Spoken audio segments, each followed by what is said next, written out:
d'un site classé patrimoine mondial de l'humanité UNESCO, puisque nous sommes à Paphos, sur le site des tombeaux des rois. Et si j'ai un petit peu de temps, je vais vous parler un petit peu de Chypre et des informations que j'ai glanées ici et là. C'est parti, on y va.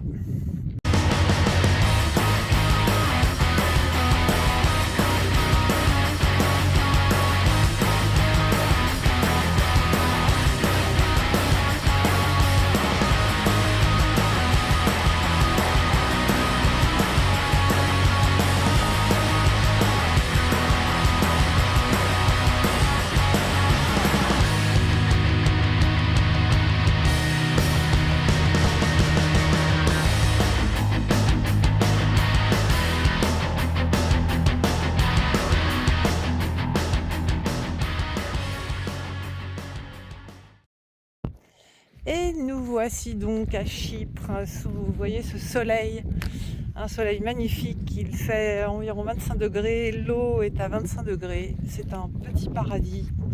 En tout cas, sur ce plan-là, je vais partager avec vous les quelques infos que j'ai pu glaner hier. Ça va pas être très construit, je le fais en vrac, j'ai pas beaucoup de temps là pour vous parler, mais j'avais envie de partager ça avec vous. Donc Chypre, vous le savez déjà, est un pays de l'Union européenne. Qui dit Union européenne dit Union européenne dit des choses plutôt en commun avec la France et les autres pays de l'Union européenne. Donc Chypre a quand même une particularité que j'ai notée hier en fait en lisant un certain nombre d'articles. Et en réalité, Chypre est très très proche de la Russie. Alors ça datait de 2022, à peu près 80% du PIB chypriote dépend en réalité des investissements russes et dépendait, puisque visiblement avec les mesures contraignantes économiques contre la Russie depuis 2 ans, ces investissements ont censé avoir cessé. Alors ce n'est pas exactement le cas, mais ça a quand même posé beaucoup de problèmes à Chypre. Ceci dit, il y a beaucoup de capitaux qui sont venus d'Israël. Il y a énormément d'Israéliens qui ont investi ici, et d'ailleurs c'est un vrai problème parce que les Chypriotes ne peuvent plus se loger. Que s'est-il passé? C'est que quand la Russie a commencé à intervenir en Ukraine, énormément d'entreprises, alors type start-up, d'entreprises technologiques ukrainiennes, mais aussi russes, sont venues s'installer à Chypre. Et sont venus s'installer à Chypre avec leurs employés. Donc ça a fait grimper notamment tout ce qui est immobilier.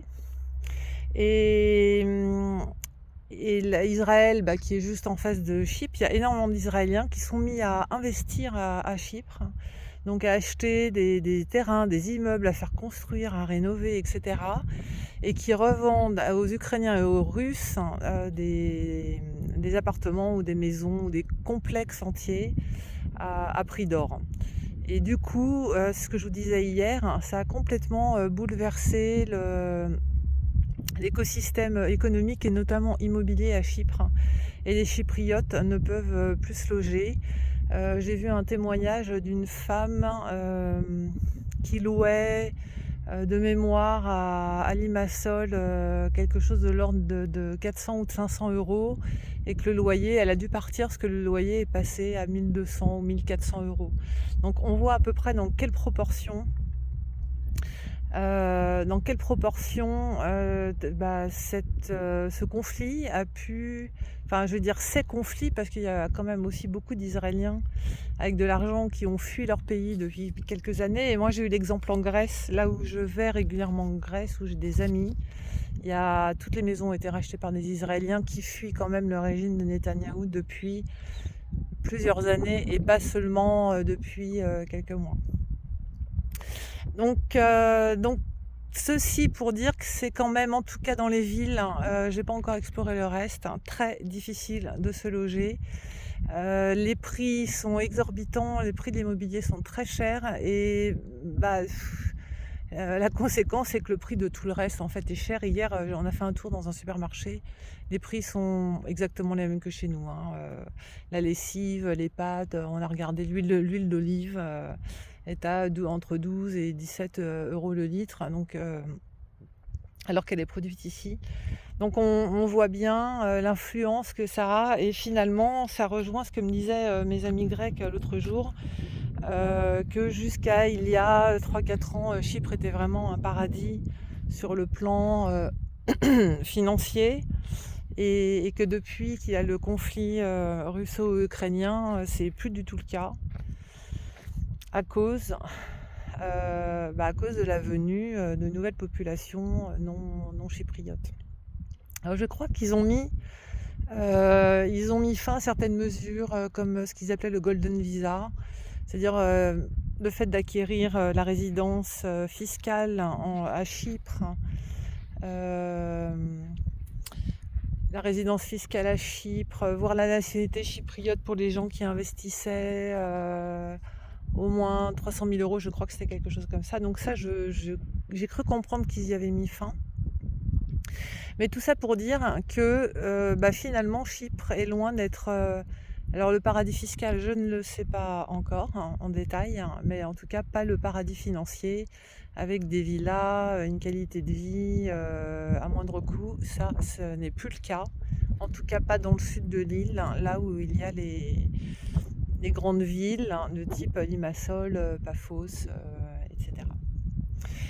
Là aussi, ce que je voulais partager avec vous, j'en ai parlé hier sur Twitter, c'est sur l'Europe, reste l'Europe. Donc je vous disais, je n'ai pas vu ici, et peut-être que la proximité avec la Russie quand même en est la raison. D'abord, je n'ai pas vu de drapeau ukrainien, alors qu'il y a des Ukrainiens, beaucoup. Je crois qu'il y a au moins 20 000 Ukrainiens là, qui sont arrivés sur l'île récemment. Donc je n'ai pas vu de drapeau ukrainien et je n'ai pas vu de drapeau LGBT, etc. Je ne vois pas énormément de drapeaux européens, voire pas du tout. Et hier, donc j'ai trouvé quelques journaux en ligne, des news. Il y a beaucoup de news en anglais, vu que c'était une ancienne colonie anglaise et qu'il y a beaucoup d'anglais ici. Donc c'est bien, on a quand même beaucoup de sites d'information en anglais sur Chypre. Et là, en fait, je me suis rendu compte que oui, l'Europe reste l'Europe. Il y a notamment 2 choses en cours ici. Il y a une loi sur la fin de vie. Alors je ne sais pas si ça vous dit quelque chose, mais moi oui. Donc il y a une loi sur la fin de vie en cours. Et il y a une loi sur la criminalisation des fake news en ligne. Voilà. Donc je ne sais pas si cela vous parle, mais là on se rend compte clairement qu'il y a une contagion européenne, mais en fait plus qu'une contagion, ce sont évidemment éminemment des directives de l'Union européenne de légiférer sur ces sujets dans tous les pays, y compris ce tout petit pays de moins de 900 000 habitants qu'est Chypre. Donc on va me dire, bah oui évidemment, on reste en Europe, donc ça ne change pas.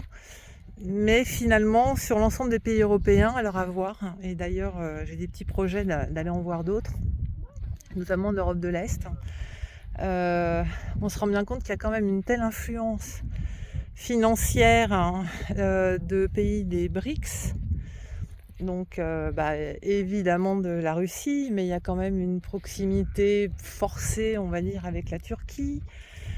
C'est un pays qui a quand même une telle complexité dans ses relations géopolitiques que peut-être il reste quand même un petit peu protégé. D'ailleurs, c'est pour ça que je vous dis, je n'ai quasiment rien vu de relatif à l'Europe, le wokisme, la guerre russo-ukrainienne. Et visiblement ici les Russes et les Ukrainiens vivent ensemble, je ne sais pas, Mais en tout cas au même endroit et en bonne intelligence. Ça m'a l'air d'être le cas.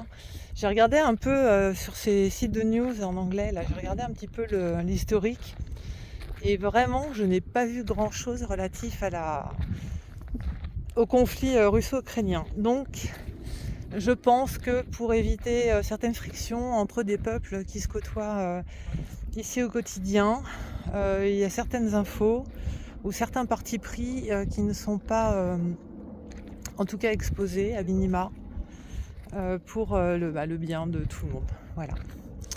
Eh bien je vais vous laisser, je vais vous montrer quand même, attendez. Ici un des caveaux. Donc quand on descend, on a des grandes salles.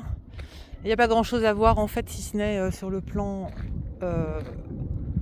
architectural presque, on va dire, d'avoir ces caveaux enfouis dans le sol. Mais le site est absolument splendide.